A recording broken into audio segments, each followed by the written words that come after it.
Hi everyone, this is Tea Time with the Diva. Grab your tea, grab your coffee, because we're going to get into it. This tea time is dedicated to Yo Gotti.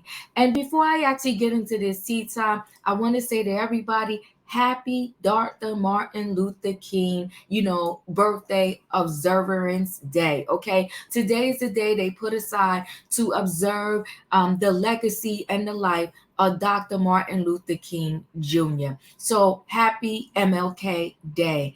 And so I'm dedicating this tea time to Yo Gotti because it seemed like, in this world, we have come so far as a community, but yet we got nowhere. It's like, speeding down the road, but staying in place, so to speak. And why am I saying that? Because I feel like in our community, when it comes to the violence, the black on black crime has not stopped.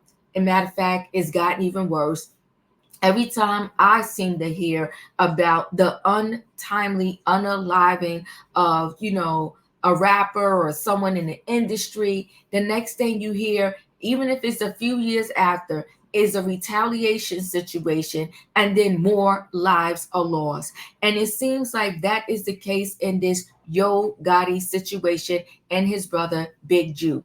So they're saying that Yo Gotti and Young Dolph, they had beef. They were not cool. All of a sudden, you hear about Young Dolph losing his life, and now you're hearing that Big Jook lost his life in retaliation for the unaliving of Young Dolph. Now, how true is that? I don't know, but I do know this.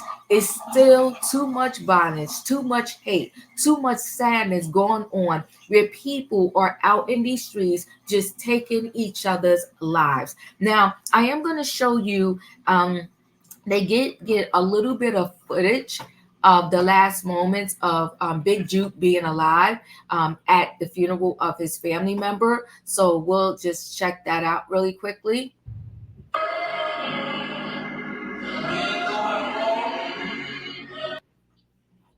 And it's letting us know that's Big Jook right there.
So sad, right?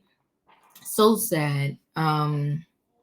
Listen, guys, we're going to get more into this story right after this.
All right, I'm going to share screen.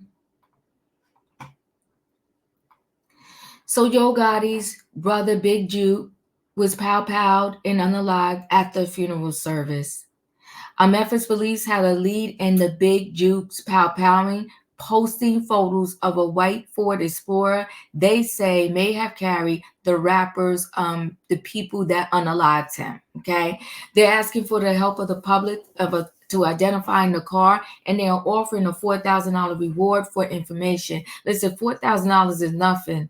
You want these people to risk their lives by giving up information on who perhaps owned this car? And my thing, if you got pictures, can you not zoom in on the license plates? Was the car rented? I mean, you should be able to find that out without the public's help, without risking other people. Zoom in on a license plate if there is one and you can see it, and look it up and go find the people and where this car originated from. Yo Gotti's brother Anthony Big Juke Mims was pow-powed and unalived this weekend, TMZ confirmed. Sources with direct knowledge tell us the rapper's older sibling was pow-powed down Saturday in Memphis on near Winchester Road.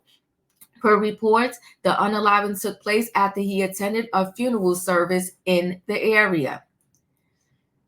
There are photos and videos circulating online that purportedly show Juke bleeding on the ground with people attending to him. The exact details of the pow-powing are unclear at this point, but Juke is confirmed unalive. Now listen, the thing is with these cell phones, I get it. They're necessary at this point, right? Because the whole world lives with a cell phone, and rarely do people have a home phone anymore. I still do, but I'm ancient, okay? I came up with that time when you had a cell phone in your house. You got the cable TV, whatever, okay? I still have a home phone in my cell phone.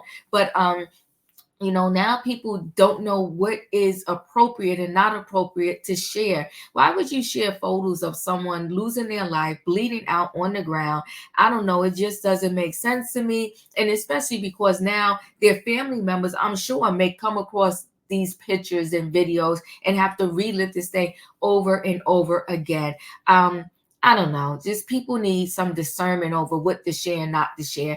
Big Juke was incredibly close to his famous brother. He appears to officially be affiliated with Gotti's label Collective Music Group, promoting artists under the imprint and appearing in music videos for them as well. Juke seemed to be more so on the business side.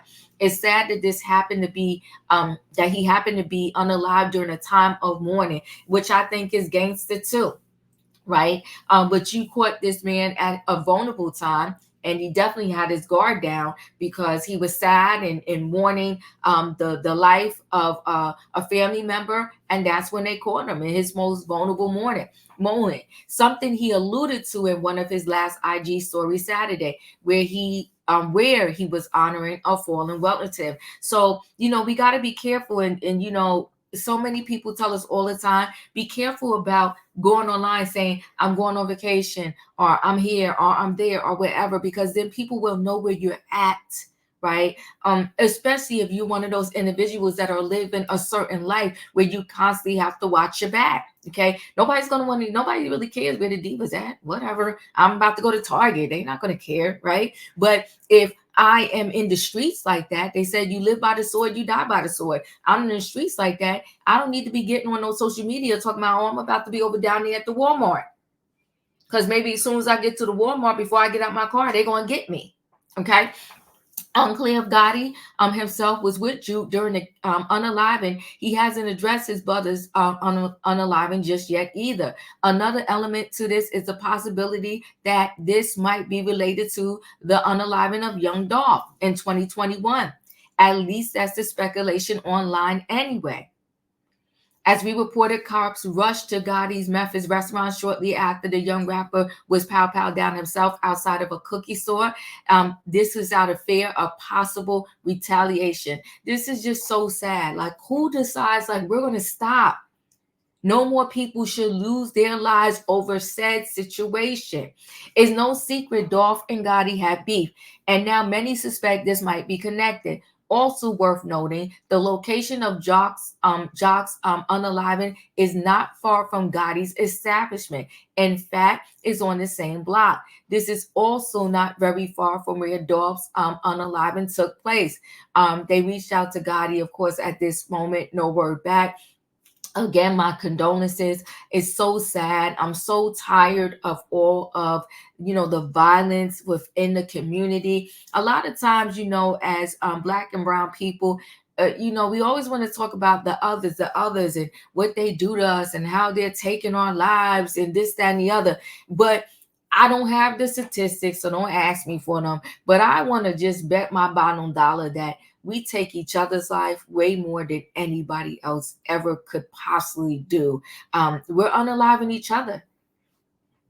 It's sad. It's incredibly sad. But anyway, guys, chat with me in the comments, and when I get an opportunity, I will chat back. If you're not a subscriber, subscribe, hit the notification bell so that every time I upload a video, you will be notified. If you are a subscriber, welcome back. Everybody, thanks for watching. Don't forget, hit the like button, people, and I'll see you on the next video.